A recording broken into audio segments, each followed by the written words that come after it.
Шалгалтыг англи хэл, хууль эрх зүй, аудит, зардал удирдлагын бүртгэл, санхүүгийн бүртгэл ба тайлагнал гэсэн 5 чиглэлээр явна. Энэхүү шалгалт нь дэлхийн олон оронд зохион байгуулагддаг өндөр шалгууртай болдгоор онцлог юм. Шалгалтыг жил бүрийн 6-12 дугаар сард Монголын мэргэшсэн нэгтлэн бодогчдын институтээс сангийн яамтай хамтран зохион байгуулдаг юм а. За Монголын мэргэцэн нэгтлэн бодогчдын институтаас жилд 2 удаа мэргэцэн нэгтлэн бодогчдын эрх олгох шалгалтыг зохион байгуулдаг.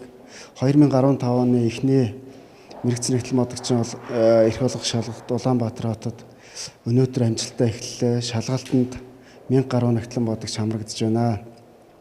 Шалгалт маань үндсэн 5 чиглэлээр зохион байгуулагдж байгаа. Өнгөрсөн хугацаанд бол хөдөө орон нутагт мэргэцэн нэгтлэн бодогчдын шалгалтыг зохион байгуулад 500 гаруй мэргэцэн нэгтлэн бодогч шалгалтанд хамрагдсанаас нэг 20 гаруй мэргэцэн нэгтлэн бодогчийн болцлыг хангасан шалгуур өндөртөө мэргэжлийн нэм шалгалт байдаг.